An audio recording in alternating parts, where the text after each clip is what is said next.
ShaDon, start with your position. On the depth chart in the press guide, you got a lot of oars there.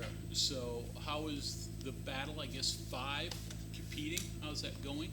Yeah, it's a great problem to have. For the first time since I've been here, I feel like we have more than 2 guys that you just really feel good about running out there on the field. I think all 5 of those guys, the 3 returners, which is Andrew Wilson-Lamp, who's a junior or a redshirt sophomore now, has made an unbelievable jump just with physicality and gained some weight to help him play a lot stronger at this level, and he came on a little bit down the stretch for us. Obviously, Malachi Ruffin, who I call Steady Eddie, who's been here for 6 years, and he knows every position, and he's doing a great job in the leadership role. I feel very comfortable putting him out there. And the guy that's probably made the biggest jump in the room is Jacoby Spells. Jacoby last year, he was a little trial by fire, and he was 177 pounds. He probably was out there before he should have been, but because of injuries, if you put a freshman out there in the Big 12, it's difficult, no matter what sport you're playing. And he's really changed his body. He's up to 187 pounds now. He's one of the strongest. He's over a 330-pound bench press guy. For a freshman that probably was benching 225 last year. So that's a huge testament to Mike Joe and his crew downstairs. But those 3 guys have made really strong jumps. And then obviously bringing in 2 transfer guys with Montre Miller, who was here early on in the spring, who's starting to get a good grasp of what we're doing. He's a guy that I feel very comfortable having out there at any point. And then, thank you, sir. Then the guy that came in just this summer who's done an unbelievable job is Beanie Bishop. Just from a leadership standpoint, he's an alpha. He's the alpha in the room. He's already taken on the leadership role in the room. For only being here 2 months, you wouldn't think that would be the case. But his personality is a leadership alpha personality. He's done a great job as well. He really flashed today as well. So. What's going to be the decision making for you? Is it going to be the playmakers, the guys that can make the plays, or the guys that can avoid the mistakes or be consistent? Where does that rank in your? Yeah, I think there's a balance of both. I think you want guys out there that are not going to bust and what I call give up layups. But you also want guys out there that can make plays. So if you can get a happy balance in there, because obviously I always tell the guys if you grade out 100% but you never make any plays, you're going to do a great job standing over there with me coaching, because I need guys out there that's going to make plays. And so we try to if guys are a MA guy, they're not going to be on the grass. And I feel good because I got 5 guys that I can roll out there, and I feel really good about any of those guys. Like I finished today, Jacoby Spells didn't start out today with the ones, but he finished the last 2 minutes with the ones and made a key play in a 2-minute scenario. So I feel comfortable playing all 5 of those guys at corner. Is it maybe you can reap the rewards of what you went through last year, playing all those guys that maybe weren't ready, that you had to because of the numbers you were presented with? Yes, definitely. I think, that playing time that those guys got that they probably were not ready for has really helped them make that jump a little bit faster as they move into year 2, as well as guys like Malachi Ruffin, who had been here for 4 or 5 years but hadn't really been a contributor on defense as much as he had in the special teams. So I feel like those guys have made that jump just because of experience and also because they've gotten stronger. That's one of the key things, I talk with Coach Brown a lot about is down the field, it's kind of like if you watch basketball, you watch a freshman basketball player trying to box out versus a senior, it's different. Well, it's the same thing on a go ball down the field, and they're jockeying for position, and you got a 170-pound freshman gets knocked over by a 220-pound senior. It's a little different ball game. Now I feel like we're stronger down the field. We can handle those 50-50 matchups. Play inside and outside? I think Beanie Bishop is probably more of a guy that can combo and play inside at nickel and play outside. We're working him at both of those. Malachi Ruffin can go back and play deep safety as well as corner. I'm cross-training a couple of those guys, but not all of them this year just because we've got enough depth now. I like cross-training, but I feel like because we've got depth at corner and safety that I don't have to cross-train as much. I can cross-train more for quality more than just trying to create depth. Getting back to the point you made about stronger, is there any value to having guys who think they're stronger than maybe they actually are?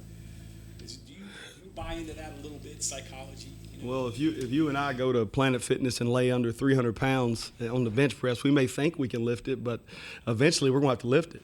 Yeah. So I think confidence, helps, but eventually you have to go out and make those plays. And it's usually not the first play when I'm fresh, but now it's the second, third, fourth time that I have to make those plays when I'm tired. That strength really shows up. And I think the maturity and the strength that we've gained over the offseason is going to help some of those guys be better, especially, down the field.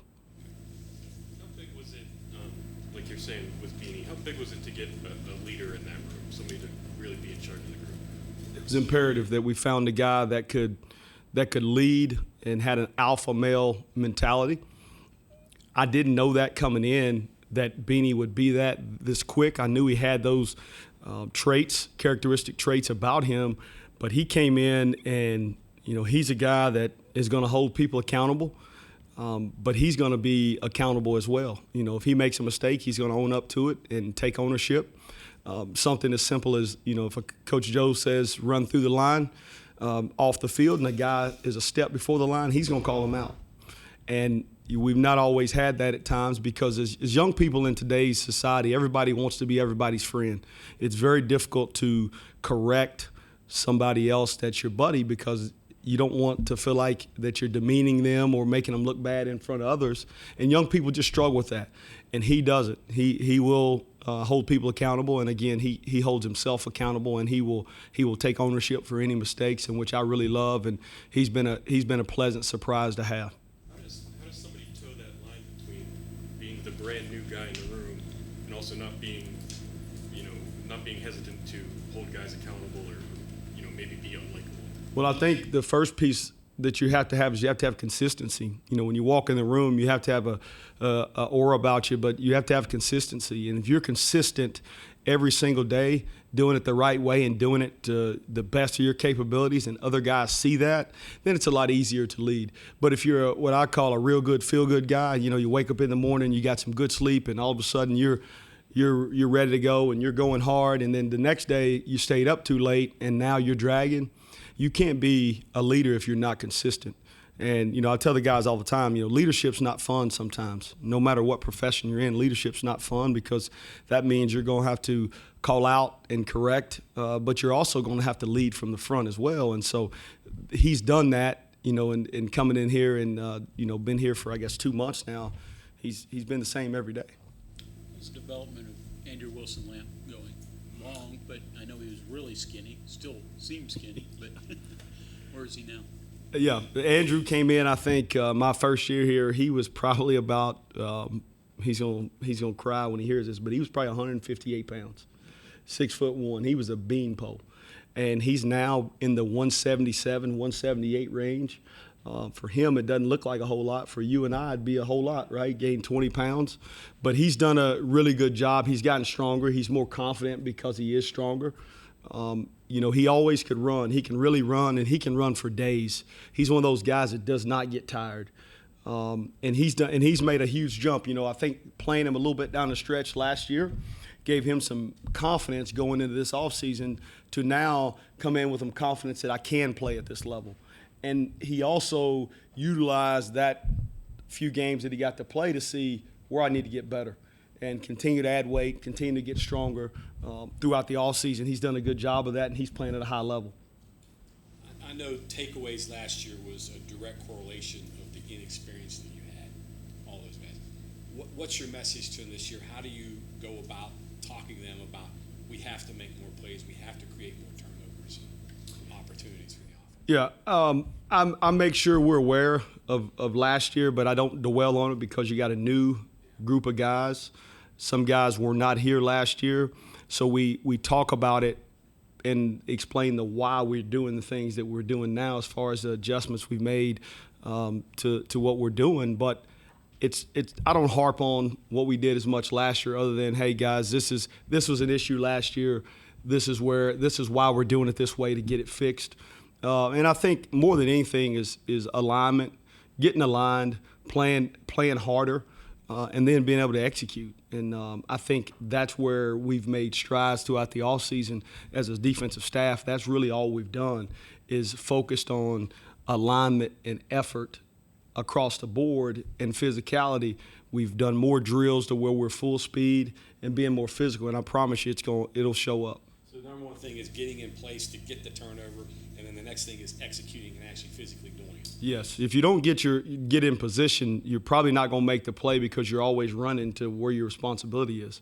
A lot of that is communication. A lot of that is knowing your job and feeling comfortable with everybody around you as well, that you don't have to overcompensate for somebody maybe they don't know their job as well. I feel like the puzzle pieces are fitting all together. You're 1/11th of the defense. You can go out and do it because you know the guy next to you knows exactly what he's doing as well.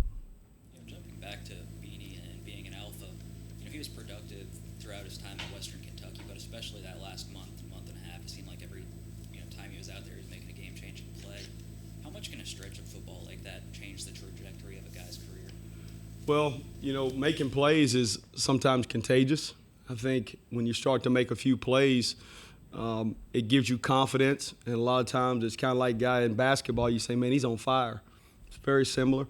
You get that confidence to go make plays, and you don't play with a caution. You play with a reckless abandon, and that allows you to make more plays.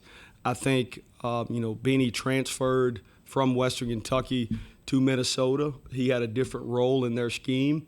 And then him transferring here, he's got multiple roles in this scheme. And so he's allowed to play free. And I know he's going to make some mistakes because it's a new defense, but he's the kind of guy that he can make a mistake because he takes ownership and shake it off and move on to the next play, which is positive. Ultimately, I know this is way, way too early, but do you envision sticking with two guys at corner and running them as long as they can go, or do you want to rotate maybe all five? Yeah, we've got depth. We're going to play all five. If guys have shown the ability to play at this level in this league, we're going to play all five. And I feel like they've earned that. I feel like you can't create depth if you don't play them, especially early. And I think last year, we had the injuries really early, 12 plays into the year, to our best player back there, which really caused a little bit of a panic. And I think now we have enough depth and we've built enough depth that we could put any of those five out there at corner and feel good about those guys. Back to his maybe 5 years ago, you couldn't do that with the tempo and all the different things that were in this league. But now the way the league has changed a little bit, scheme-wise, you could probably get away with that. Yeah, if you had to. Yeah, in this league, it's becoming more of a personnel-driven league. And when I say personnel, it's, teams will play with one back and one tight end, and then they will change to one back and two tight ends, and then they'll go to no tight ends. And so because of the changes in personnel, when the offense subs, we can sub. So we're able to play different packages because of that. But also, it's not as up-tempo every game like it's been in the past in this league. Teams will slow down because teams are going to try to run the football some, especially if they get a lead. They're going to try to run the football some, so you can play more guys because of that. And I think you need to play more to get ready for guys that are going to tempo every snap, like a Texas Tech is going to try to run 100 snaps.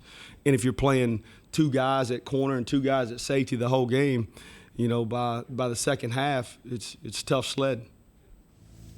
After those top five guys, who are some of the younger guys that are standing out to you? Yeah, one pleasant surprise has been Jordan Jackson. Jordan Jackson is a guy that played running back in high school, and Jordan Jackson was a pure projection. So I had him in camp. I worked him out in camp, and I always knew he could run. He was a consistent 4.5, 40 guy. 3 times in a row he ran under 4.6 in the 4.5 range, so I knew he could run. And then just getting him here, he was also a late guy. He came in June, and he's done a really good job picking it up. He can run. He's picked up the terminology of just playing defense because he played offense. He was a starting running back for the last 2 years at Fairfield Central there in Ohio, so he didn't play a lot of defense. And he's been a pleasant surprise with just being able to cover and how he moves in space. He's going to be a guy that I think can help us on special teams this year. I don't know if he'll be ready for prime time on defense early on, but I think as the year goes, he'll get some snaps under his belt on special teams and be able to contribute for us this year. ShaDon, go back to the second line. You said about if you grade out 100%, you're probably not going to be a very good player. That kind of seems funny, but I guess it makes sense to guys. But they're so conditioned to not make mistakes because the spotlight is so bright at that position. But you kind of have to talk them into making mistakes, I guess, so to speak. Do they get that, or does that take some proof in film? Well, I think it takes some film. And what I mean by if they grade out 100%, they didn't play with it, that's not what I mean. If you grade out 100%, but you never take risks to go make plays, then now you're not playing aggressive. You're playing passive. And so the aggressive nature that we want to play with, that every ball that's thrown is our ball, there's going to be times when you don't make the play. The offense has scholarship players too. So, if you go out there and never go attack the ball and never go try to make those plays, then you're trying to play safe, then you're probably not ever going to be a playmaker. But if there's a guy who, 7 out of 10 times he does it right and 3 times he has a minus because he tried to go attack the ball, I'm okay with that. Because I know that if he makes those plays, 1 out of those 3, he's changed the game for our entire team. And we all know what happens when there's a turnover. The entire sideline erupts. The stadium is excited. That creates momentum, and that's what we need to help our offense. Is it just as simple as aggressiveness that you're bringing up there in terms of grading the team on the ability to create more turnovers? Because that was an emphasis toward the end of last year, this year now. But aside from actually getting a turnover, how do you evaluate that to feel you're closer? Well, the more confidence that you have, the more aggressive you will be because you know your job, you know what to do, you know where to go. If you attack the ball, whether you're making a tackle as a linebacker or a safety, or you're attacking the ball in the area outside as a corner, to me it's all the same. The aggressiveness comes from being confident in what you're doing, all right, knowing your job so that you can go make those plays. And through film study, we watch guys on film, and you can see real clearly a guy that plays on his heels and a guy that's playing with his pads forward. A guy with his pads forward, he's going to attack. A guy that's on his heels, he's passive. And so those guys are not going to make tackles. They're not going to make plays on the ball. And that's not what we're hunting right now. We're hunting guys that are going to go attack. That nothing to lose mentality. Go get it. Don't set back on your heels, and really take the fight to the offense as opposed to receiving it. When you're grading, is everything equal? Or are things more valuable than others? I think really everything's equal from a alignment standpoint, but from a production standpoint, interception is a lot more production point than making a tackle. But if I make a tackle for a loss, we bring a blitz with a DB coming on a blitz, and he makes a tackle for a loss. Well, that's more valuable than a tackle after they caught the ball for 12 yards down the field. We do chart something that we do here now is we chart strip attempts and hands-on balls, and I stole that years ago from Rick Pitino. I'm a Kentucky guy, so Rick Pitino, when he was a basketball coach at the University of Kentucky, used to chart hands-on balls, the back tips and all those things. We do the same thing. So guys that have strip attempts on a ball carrier, the guy may broke a run, but he may be 40 yards downfield. We should be sprinting, and that's an opportunity to make one of those game-changing plays from behind. And those are morale killers for an offensive player, but they're great boosts for a defensive player. So we practice that, and we chart it, and we show the kids every day who did that. And the more you see the guys that have the attempts are usually the guys that have the turnovers caused. And so that's what we talk about. The ball is money. You got to make plays on the ball to win games. Obviously, to be all conference, to be all American, to get drafted, you need to make plays on the ball. And so we talk about the ball is money. Every time you make a play on the ball, these guys sitting in these seats in here right now are going to write about you. If you don't make plays on the ball, they're not going to write about you. And so that's the key to if you're making those plays, we're probably going to win games. What do you think of Malachi and how he's developed over, 6 longer years? than you have been here? Yeah, Malachi is a guy that unbelievable story. No stars. Shame on Keenan. Didn't rate him Nobody recruited him, came to West Virginia because he wanted to be a Mountaineer. Came out for the school tryout. When school started, he came out and ran, and the previous staff brought him onto the team. He was a walk-on player, obviously, was on the scout team for 2 years, didn't play a lot at all. I came in 21, and he did an unbelievable job, and I basically explained to him his only opportunity was special teams because he is fast. He's a 4-4 guy. He can really run, and his opportunity was going to be on special teams, and he did a great job, earned a scholarship because of special teams. And then last year, being a utility player, he was thrown into a ball game against Baylor, had not had a rep at corner for probably 3 weeks. And we had 2 injuries and had a targeting, and we were down to our 4th or 5th guy, and we were thin as nickel soup as far as who we had. And so I go over and say, hey, Malachi, you got to go, man. And he didn't bat an eye. He was kind of blinking like, at safety? I said, no, bro, you got to go at corner. And he goes out there and makes a couple plays in that Baylor game and saves a touchdown on a big post ball down on the hospital end. It was a huge play, and that kind of ignited him, and he ended up playing pretty consistent for us. At times throughout the year, had a couple games where he didn't play as well. But you're talking about a guy who's been here for 5 years who had never really played on defense at all. And so now coming back as a 6-year player, he's really confident. He knows his job. He plays really hard. He can play multiple positions even without practice. He can play on all 4 special teams. He's one of those guys that you probably don't write a lot of articles about, and you're probably not going to get a lot of clicks with his name.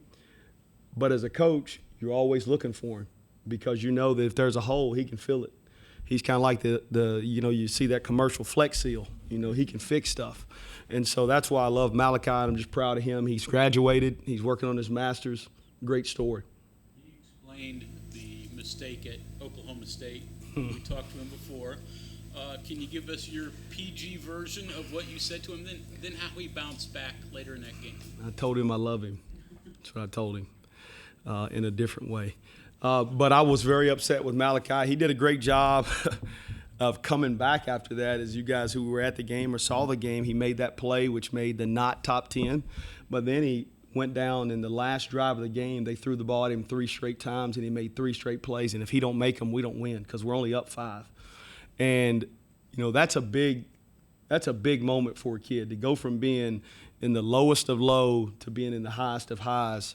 And I think, that's who he is. When I say steady Eddie, I'm talking about demeanor, poise, all those things. He does not get too high and he doesn't get too low, and that's why he was able to come back and battle and make those plays down the stretch for us to beat Oklahoma State for the first time in who knows how long.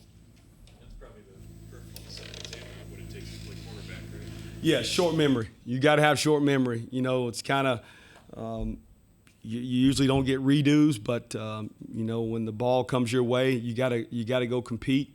If you don't make the play, you got to go right back the next snap because they're coming back at you. And if you make that play, the next one, then they won't come back to you as often. But it's a short memory playing defensive back, and you're gonna make some, you're gonna miss some, but you got to keep playing. And if you keep playing and keep having confidence in yourself, you have a chance to make more plays. But it's a hard position. It's kind of like O-line. DB and O-line is very similar. Four guys can do their job. One guy doesn't. It's a sack on the O-line, right? DB, you can have 3 guys doing their job, and one guy falls down or whatever it may be, and you give up a touchdown, and you guys are going to write an article that says the secondary sucks, and one guy slipped and fell, and all the other 3 guys were great. It's no different on the offensive line, right? We all got to work in unison and work together, and there's going to be good plays and bad plays. You just got to have more good than bad. I was going to ask what Keyshawn can do for you, but it seems like he's doing a bunch of different things. Like, what can't you do back there? Right? Yeah, Keyshawn Cobb is a guy that can play multiple positions as well. Keyshawn's he was a nickel nickel spear kind of guy when he was at Buffalo, and then we brought him in. We knew he could play down in the apex, but we didn't know if he could play deep safety at all. He's been really a pleasant surprise of being able to play the ball in the deep part of the field. You wouldn't think that. He's a shorter, stocky guy. He's a 5'10", probably 208 to 210 guy, but he can really play the ball. He's got good ball skills. He's learning our scheme, and we can play him at multiple positions right now, and he's been a great addition because he can do that, and he's a physical guy. Like when he strikes, I mean, you hear it on the sideline. He's going to be a great addition as well. He gives us depth to play nickel as well as play deep safety. Wilson just a cat right now because he got here later. Maybe he can grow into something else. Yeah, Ant is playing free safety right now. He's playing free, and he's a dude. Ant is a guy that had over 100 tackles at Georgia Southern, led them in tackles last year, which is probably not a good thing if your safety leads your team in tackles. But he is a physical joker, and when he pulls his pen, he goes. And he's done a great job. He's blended in well. You guys will get a chance to be around him. He's really serious, so don't take that personal. He's locked in. There's not a lot of smiles. Like he's a focused dude, and that's been good. That's been good for our room because he's raised the level of play of people around him. I'm just really proud of the transfers we brought in. We do a really long vetting process, sometimes too long for my liking with Coach Brown at times, but he's really diligent in who we bring into the fold because we don't want people to destroy the culture that we have set, and I think our culture is much, much better, and we've kind of said that over the last couple of years, but it's taken another step this year, I promise you. And we've brought guys in that have blended well, and we've brought guys in that have enhanced the culture pretty quickly with just their focus and their maturity.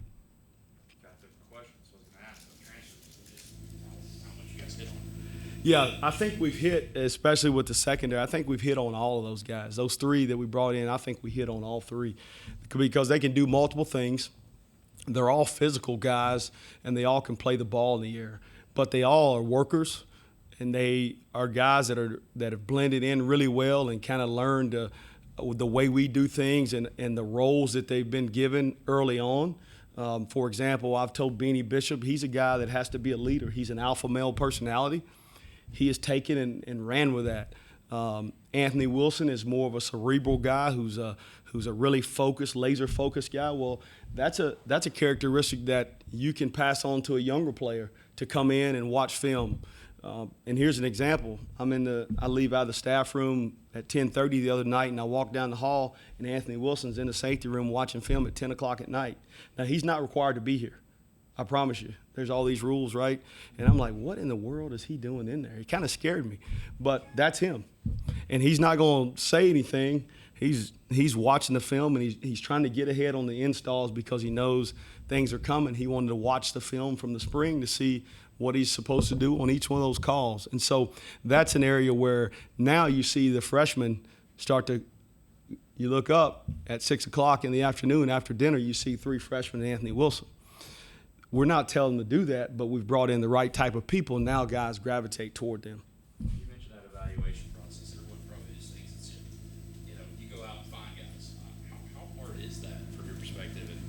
And obviously there's a lot more to it, as you mentioned, just outside of just playing on the field. Yeah, well, there's a system that everybody uses now. It's called PFF. It either promotes you or exposes you, all right, for the good or the better, because it has every play you ever played in. And it's an NFL system. The NFL uses it. That's why they scout guys from the NFL level. So if a guy played as a freshman on the gunner on the punt team as a true freshman, but he's a senior, that rep is going to be there. And so we go out and we watch those guys that go into the portal. We watch them and we say, okay, does his skill set fit our needs? And then once we look at that and say, yes, now what's the character piece? Now we make calls to maybe there's somebody on that staff that we know. Maybe it's a strength coach. Maybe it's an academic person, somebody that knows that kid. And then we go back as far as to, all right, what area did he play high school football? Okay, Anthony Wilson, he's from South Carolina. Well, I spent 5 years at Wofford College and off season with the Panthers, so the Carolinas I know. So I can make phone calls to the Carolinas, the people that I know that are not at Georgia Southern, and find out about this young man. Same thing with Montre Miller. What about this guy? How is he off the field? Does he love football? And get all those things, and there's guys that we pass on, and there's guys we say, okay, he checks the boxes. Let's bring him in on a visit. We bring him in on a visit, and we're still vetting that person and his family to see if they're going to be a fit for what we need them for as their role. But are they going to come in and be a good person to put in our locker room?